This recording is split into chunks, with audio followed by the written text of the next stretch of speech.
aujourd'hui? C'est important, oui, parce qu'on a plusieurs centaines de militants qui arrivent dans notre organisation, donc évidemment que c'est très important. Ouais.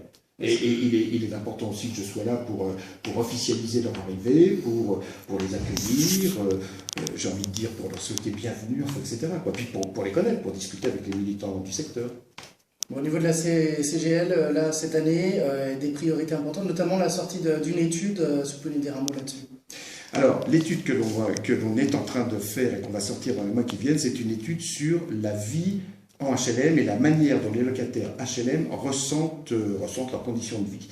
Et elle s'appuie sur des questionnaires que l'on distribue un petit peu partout dans le secteur HLM, dans les boîtes aux lettres, et on demande aux gens de répondre à ces questions et de nous renvoyer par la poste leurs questionnaires. Donc on leur demande beaucoup.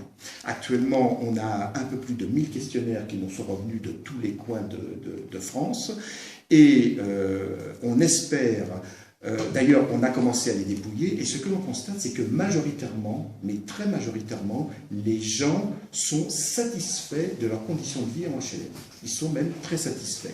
Et donc, on voudrait se servir de cette étude pour dire au pouvoir public, arrêtez le massacre, ne continuez pas à faire en sorte que les familles qui vivent dans le secteur HLM s'appauvrissent année après année, ce qui est le cas actuellement. Parce que si on continue sur cette logique, on va en arriver à une situation à l'anglaise où les HLM seront des logements de mauvaise qualité parce qu'on y aura mis des populations en grande difficulté. Alors, je m'explique là-dessus.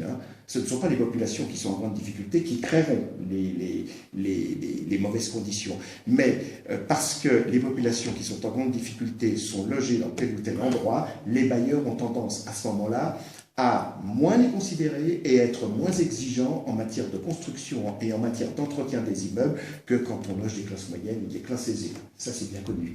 Et donc, le risque, c'est que le bâti du secteur HLM se dégrade et que petit à petit, les bailleurs laissent tomber et qu'ils consacrent l'essentiel de leur énergie à faire rentrer l'argent des loyers sans plus. Et actuellement, quand on s'adresse aux spécialistes, tous disent la même chose. En Angleterre, le logement social est un logement dégradé. En France, il est de bonne qualité. On veut conserver cette bonne qualité.